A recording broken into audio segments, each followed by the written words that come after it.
There's a difference between growth and development. And do the Chinese understand that difference? They seem to be pursuing the Western growth model as opposed to a more enlightened kind of development model.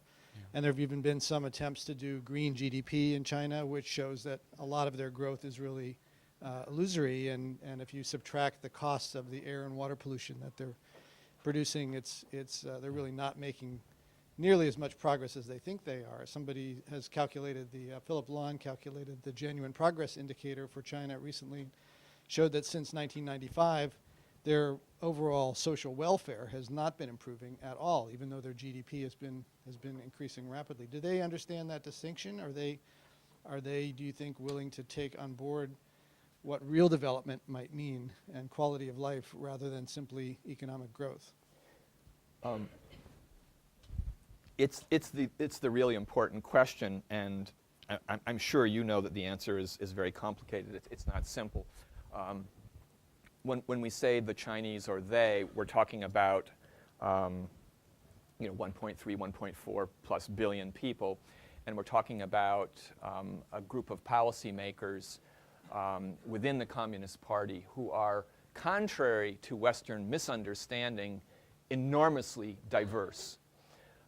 In fact, the one thing I didn't mention because I ran out of time is a little book that partly answers your question. It's called What Does China Think by Leonard. It's another one of those easy read books, and anybody who's going to ever do anything with China ought to read this little book. And it discusses that very question. It's actually about the internal debates within the Communist Party between the Western-trained classical liberal economists who want laissez-faire economics, and the guy who invented the green GDP. And the answer to your question is that there are people, even at the highest levels, who absolutely get it. And I would say that the Chinese government as a whole understands that it has already hit the wall on limitations of soil and water, the carrying capacity of the land. The problem is not so much that they don't have the understanding, it's in implementing policies. So they implemented this green GDP policy for 1 year, and it was vetoed not by people at the top, but by provincial governors who get promoted based on GDP growth. And when you start subtracting the externalities from it, people would no longer get a raise. Some people in some regions would actually have their salary reduced. So people at the lower echelons killed it. The problem always in China, for all of Chinese history since it was united thousands of years ago, has been that the center is not as much in control of the rest of the country as we would think. There are 1 million municipal, or not municipal, 1 million levels of local government. That includes municipalities, provinces, and villages. 1 million. And it's hard to herd those cats and get them to go all in the same direction. So in some places in the country, you have incredibly enlightened leaders, who get the limits of growth. They see the difference between growth and development. They're actually thinking about development within very constrained limits of growth. And there's even a debate, a growing philosophical debate, about what Bill McKibben titled a whole book, Enough. There's a word in Chinese. I'm going to mispronounce it horribly. Forgive me for those of you who speak Chinese well. It's something like Chao Gong, and it's an ancient Confucian term that became a term within the Communist Party of Deng Xiaoping, and it basically means producing enough wealth to be comfortable. Not to get rich, not to go over the top, but to know when to stop. So latent in the... Do you remember how to spell that? I've got it in a... it was transliterated by a non-expert. I can email you if you'd like it. That's just, again, a non-expert translator. So what I'm saying is there are latent cultural values that would predispose much of the population to recognizing that a Western level of affluence isn't appropriate to them or to us.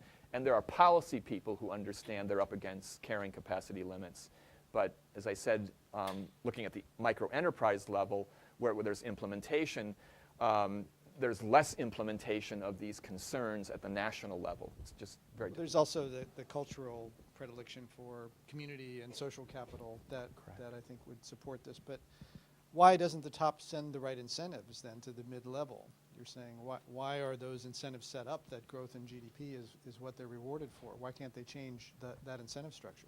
Well, if you've ever studied or visited SEPA, the State Environmental Protection Agency in Beijing, it's actually pathetically underfinanced. Until recently, it was largely financed by donations from the Japanese government. The building they're in was actually purchased by the Japanese government as a gift. I've met with the Minister of the Environment, and he's constantly complaining about lack of resources. They were actually privatizing some of their regulatory agencies. Taxes in China are collected locally and spent locally. Not very much goes to the central government. The central government and the Communist Party have enormous control and influence in certain areas like the military and foreign policy.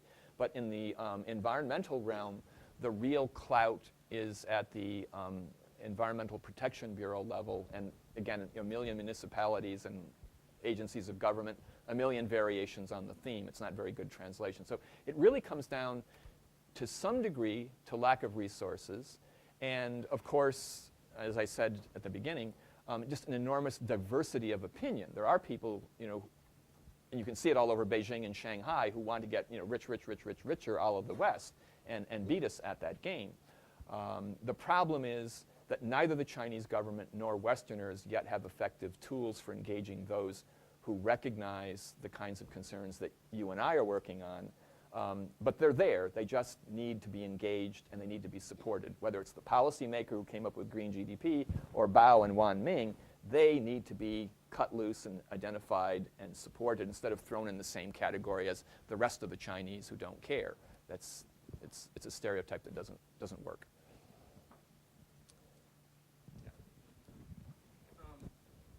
You said that first you said that China can teach us a lot, and I Yes. feel like you didn't go too far into what they can teach us. You just kind of covered what they're doing right for themselves. You also said that their main difference in climate policy is that they inextricably link climate and development. Is that kind of your main kind of suggestion of what China can teach us? Is there more to that? Let me see if I can do this in reverse order. I'll give you some examples of what the Chinese can teach us. I proudly come from Vermont, where we have these socially responsible, environmentally friendly businesses. And when I go to China, I find that there are people there who take it even beyond where we do. The owners of the businesses literally give back more to their communities than our socially and environmentally responsible businesses do. I think part of it is the legacy of communism. It's capitalism with Chinese characteristics, as Deng Xiaoping said. I think part of it is deeper and precedes communism by thousands of years. It goes back to Confucianism.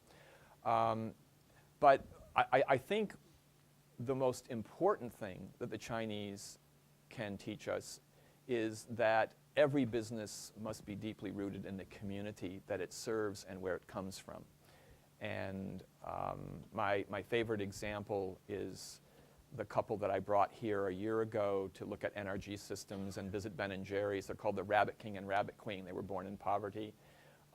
They have given back almost their entire earnings of their lifetime over the last 40 years to helping villagers. And they have trained and impacted 300,000 families, teaching them how to raise rabbits and rabbit meat as a way of getting out of poverty. That, to me, as a two-person program, probably beats any single World Bank financed development program I've ever heard of. And I've never found another corporate program on the face of the earth that has that kind of impact. That's just one example. There are many, many such people and companies in China. The other thing, yes, to go to the other end, that I think the Chinese can teach us is that they recognize more deeply than we do, and I say they, I'm talking about policymakers now, that they have moved beyond the carrying capacity, of the land. Some of the implications of it are negative. That's why they're, outsourcing food production to Africa. But they get it to a degree that we don't. And if we could ever sit down and talk to them and listen instead of attempting to lecture them about you need to reduce your CO2 emissions, I think we would find that the questions that they would ask us would make us reflect as deeply on where we're coming from as the questions we're trying to ask them.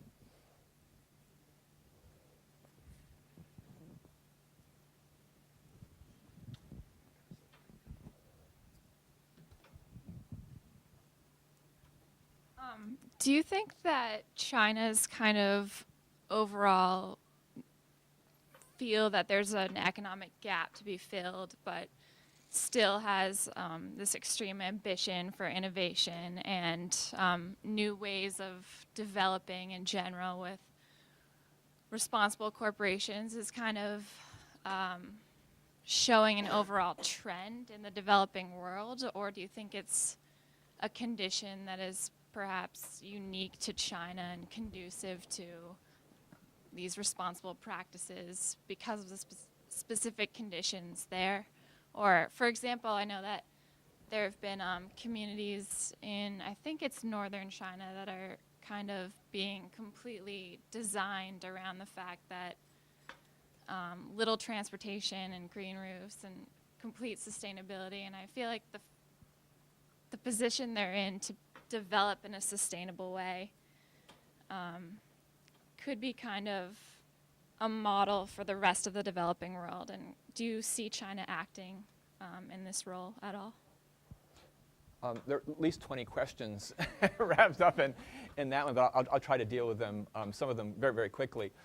There is an enormous gap, which the Chinese recognize, between the developed coastal regions and urban centers and rural areas. As I said in my presentation, the estimate is there are at least 325, maybe 400 million left behind in absolutely abject poverty. It's a great concern to the Chinese government. It's a great concern to the Communist Party, because they have about 86,000 riots, I think they acknowledged last year, that required police intervention. Most of them have to do with environmental and economic, what we would call in our country, environmental and economic justice issues. So they're sitting on a time bomb of economic development disparity. How are they going to get over that hump? And do they have lessons that we can learn? To go back to the earlier question, absolutely. I mean, one of the lessons that we can learn is this emerging model that the Chinese are working on, which is described in the simplest terms in here. It's called the Beijing Consensus. And it's a play on words intended to be in the face of what was called the Washington Consensus that came out of World Bank policy in the 1990s, which was basically when a country gets in economic troubles, you cut the national budget and you pay off your debt. And as Bob and others can tell you, you sell off your natural resources. So you cut your forests to pay off your national debt. The Chinese have said, no, the function of government isn't to balance the budget. The function of the government is to promote the general welfare of the population. And they are articulating with enormous success all over Asia and now in developing countries this notion that people should be put ahead of balancing the national budget. And in lean economic times, you don't lay people off. You find a way of keeping them gainfully employed. It's easy for China to say that because it has an enormous positive national sovereign account, favorable balance of payments. But I think it truly comes from the heart, and I think it challenges in no way that any ideological system has challenged market economics and capitalism since the fall of the Soviet Union, what we think we're about. And there is no more graphic example of how important this is than the fact that many of us wouldn't be sitting in this room today attending college if it weren't for the fact that the Chinese buy the US debt, and their willingness to continue to do that allowed us to survive the economic crisis we just went through. So one of the things the Chinese, still going through, it's not over. One of the things the Chinese can teach us is thrift and enough. Chinese have, from a Western perspective, a major problem. People save too much. In the United States, just before this economic crisis, I think we went to a negative savings rate for the first time.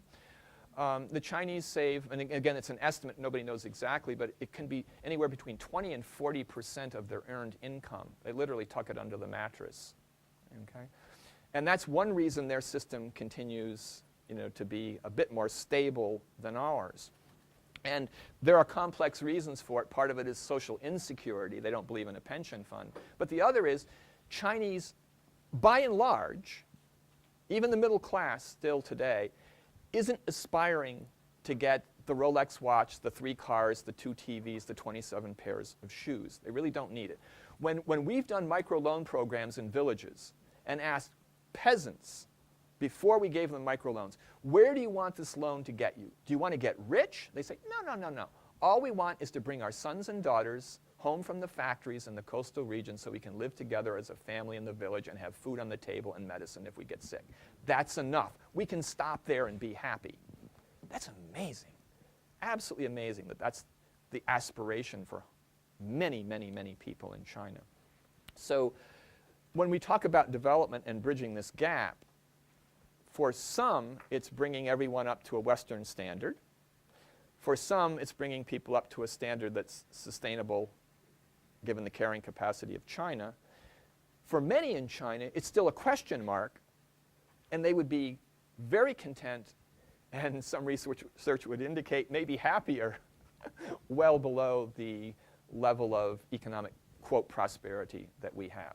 So again, when you go there and you talk to the Chinese, if you have the ability to listen to the question beneath their question, they tell you more about yourself than they do about themselves. And they expose our values as much as they do their values. And I think that's where a great dialogue between these two civilizations holds some promise.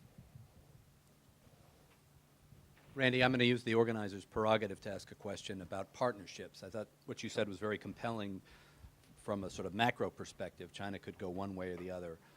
And certainly from a personal perspective, you personify how to build partnerships, as your story about the shower curtain guy illustrates. So I wondered if you could think about partnerships for this audience and ask how, as undergraduates mainly, or a few graduate students, even as professors, we can play a role in building partnerships as consumers, as people who may travel to China. I know there's a range of things, but sort of in the immediate time period, what can we do? Particularly because Friedman and others are trying to develop this, compete with China on green jobs and all that, some of which I think actually I find rather compelling in terms of motivating our country, sure, but also could lead us in the wrong direction in terms of not seeing them as a partner. Yeah. So how do we play a role in that partnership narrative? Very, very quickly to touch some of the leads you gave me, let me start with the consumer action. You don't have to go to China to form a partnership. Every time you buy something, look at it and don't put it down just because it says made in China on the bottom of it. It doesn't mean that it's made badly or made poorly or in an environmentally unfriendly manner. Encourage stores that handle Chinese products, which is practically every store that you're going to buy something from, even food now in the supermarket. Encourage them to make a distinction between companies in China that are getting some kind of quasi-legitimate verification that they're doing it right and companies that aren't. Encourage companies that sell stuff cheaply to be responsible and to not drive the price down so much on your sweater or your pair of shoes that the company at the other end can't afford to do it right. So we all have enormous leverage as consumers. And I can assure you that a letter or a comment to a store manager or to the corporate headquarters on this issue just sends shockwaves through the company. They're just not used to getting these kinds of things. And if they get one, they think there must be 10,000. So that's one place we can begin. The other thing we can do is, before we form a partnership with the Chinese, learn to communicate with the Chinese. And I can say this more safely than I can say this at Middlebury, and John will chuckle, because at Middlebury, which is famous for its language school, and particularly its Chinese language school, there's the assumption that you've got to speak Chinese, you've got to speak it fluently, or you just can't engage the Chinese. I would encourage any and all of you to study Chinese if you have the willingness and dedication to spend years to master the language. That said, I can report to you that the program officer from Ford Foundation, who came a year ago in October to Middlebury College, ended up lecturing the Chinese language department, saying, I know you're teaching Chinese, but you're not teaching people how to communicate. And I'm seeing it on the other end. And they really didn't get it. What she was saying is, speaking Chinese and knowing how to listen respectfully and not impose your agenda aren't the same things. So you can be a good partner by learning how to listen respectfully, how to understand what is being said from the Chinese perspective, and without necessarily abdicating your values or even suspending them, allow the Chinese voice to come through and try to respond to what it is. That's what this book is about. It's understanding China from a Chinese perspective. It isn't making a moral evaluation. It's just saying this is where they're coming from. I think if our leaders could do that, I think if the people at Copenhagen could do that on the next round, if they actually took these people out to dinner and sat down and just chatted with them instead of viewing them as the adversary, that we could tip the balance. And I don't think we can tip the balance or negotiate, nor can we engage China if we don't learn to listen. That's the essence of partnership. I do this work because I grew up during the Cold War. I originally did this work in Russia. When I was your age, I was thinking of packing up and going to New Zealand because I was convinced that we were going to have a nuclear war. And I realized, there was no place to go. So I founded an NGO to try to change it. But I don't want to see the same mistake made with China. And in many ways, I see us mutually victimizing each other by painting the Chinese into a stereotype that they don't want to play out. And then they see us doing that and respond in kind. There was a report that just came out, a confidential report. Evan Osnos wrote about it. The Chinese analyzed what went wrong at Copenhagen, and the Western press is laughing about it because it's very, quote, paranoid. I don't think it's paranoid at all. I read it, and I completely empathized because I've been in the negotiating room with the Chinese on many occasions when people speak more rapidly than I'm speaking right now in a language they don't understand in the first place, using terminology they don't understand. And they think something's going on, behind their backs. Well, so would I. So it's all about respect, and the word that John and I have tossed around for a year now, having our policymakers, our president, our professors, and you approach the Chinese with humility. That's something we don't teach. It'll take us a long way.